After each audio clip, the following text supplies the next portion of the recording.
Evelyn, can you hear me? You got another wave coming. Yep, I know, Aaron. I'm built for this.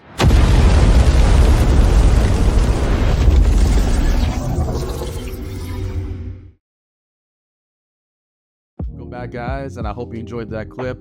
And that was created by the help of the latest plugin by Higgsfield for Adobe Photoshop, where it allows you to sketch in real time. And so I'm going to show you a breakdown of how I created that scene with the help of this plugin. All right, guys, stick around. Welcome to the Sketch Lab.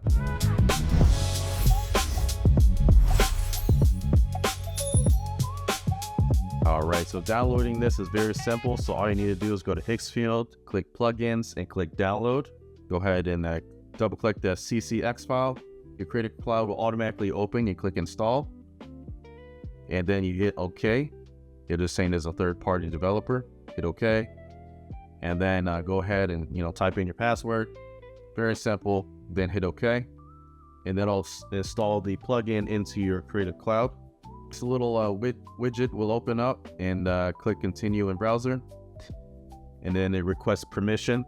Really simple. I say remember my choice and click Allow. It'll automatically open your browser, and then it'll copy your code automatically, and then continue to sign in, and then click Allow, and then there you go. All right, so once you jump back in, this Higgsfield plugin will pop up on Photoshop, and you can go ahead and you can actually move it wherever you want. And I like to put it here right under Properties automatically. Now, if you want to find the extension, again, all you need to go is go to Plugins on top and click Higgsfield. That's all you need to do. So Plugins, Higgsfield, and you're ready to go. All right. So as you can see here, there are several options. You have your image generation, your real-time AI, what I've been talking about. I really love that tool. Your mockup studio. So when you go to mockup studio, you can add mockups in there, create mockups, decompose. If it's a flat image, you can actually create layers. So I'll show you that in a moment. So you got shots. So you can create multiple shots. It's almost like a storyboard. So that is actually what I use to create this cinematic intro for like a fictitious video game, and so that's the one I used, and I'll show you how to do that.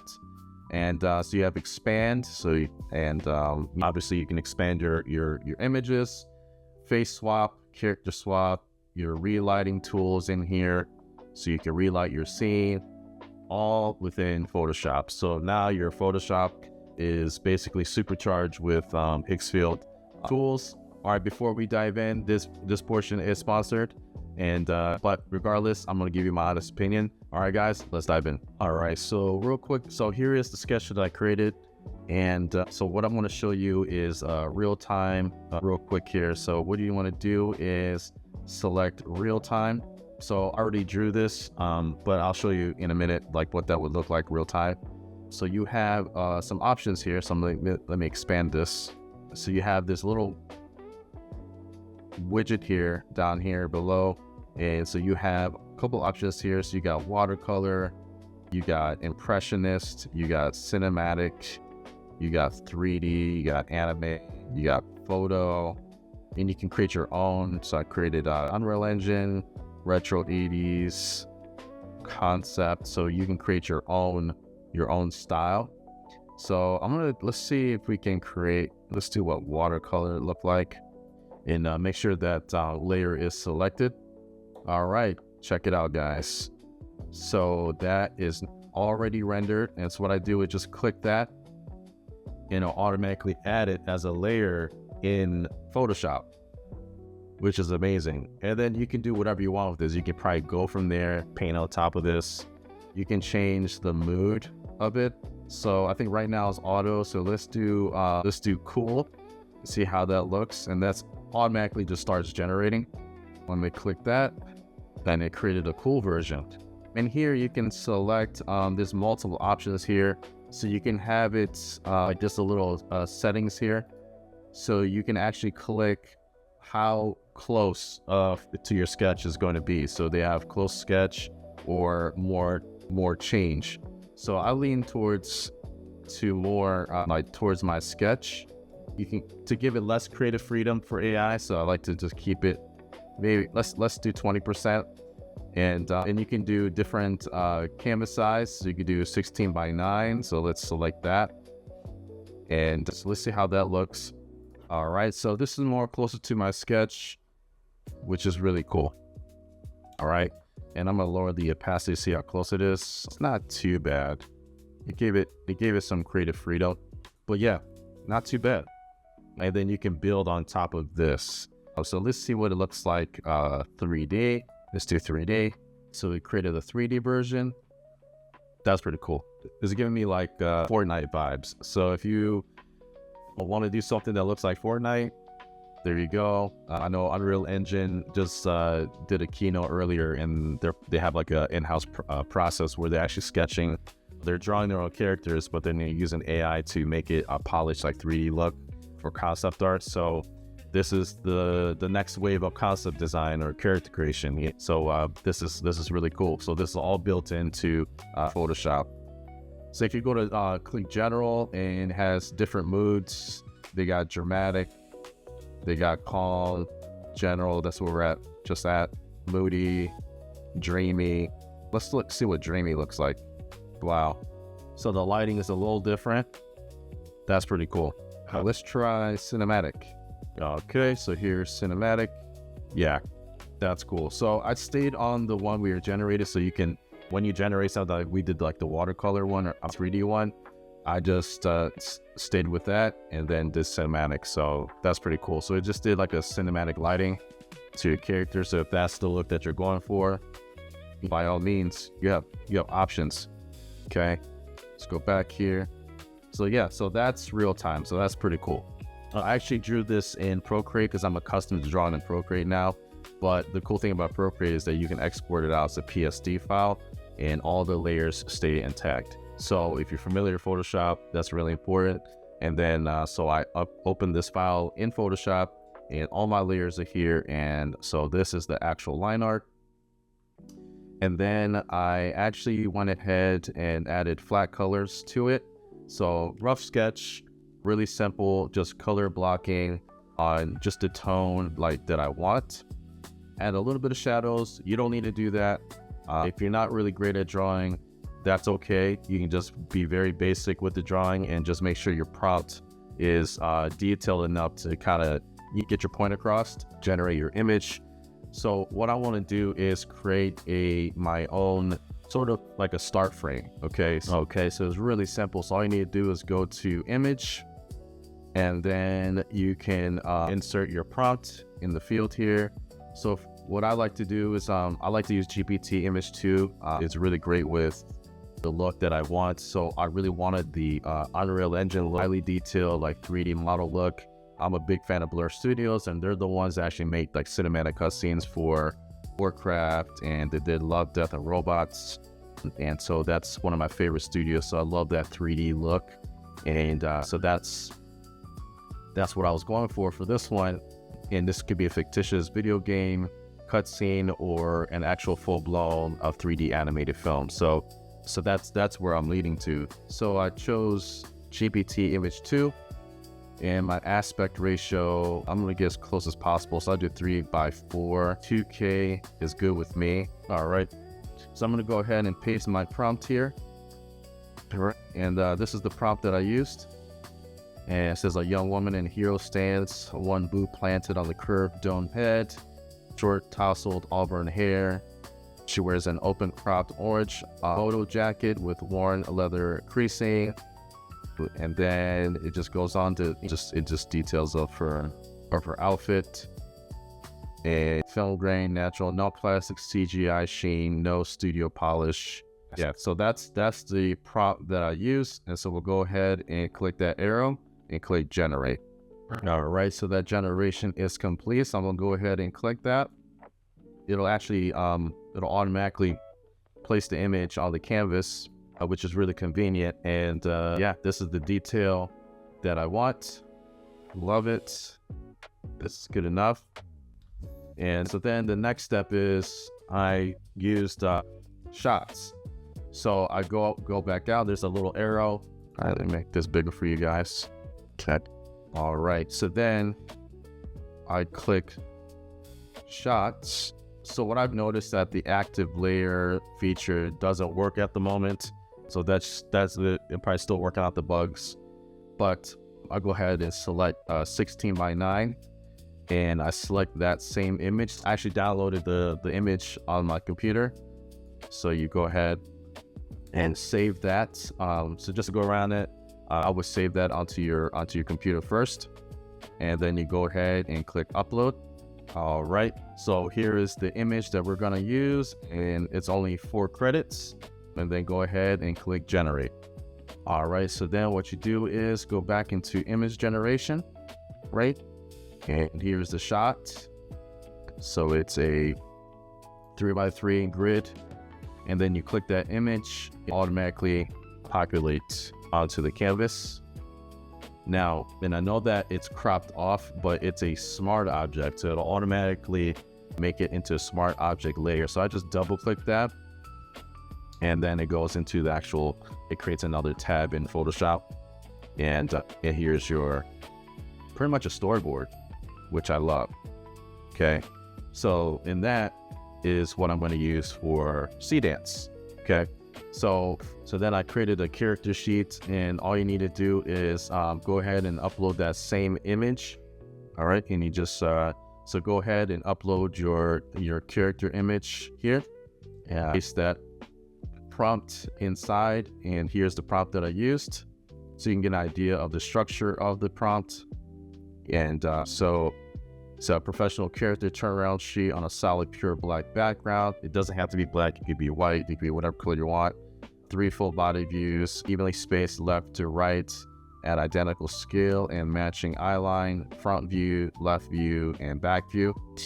And character defined by the first reference image, lean, athletic, young woman. So it gives a nice breakdown and detail. And I wanted the SketchLab logo on her jacket. I gave it the SketchLab logo reference. All right, so this is what it came out with.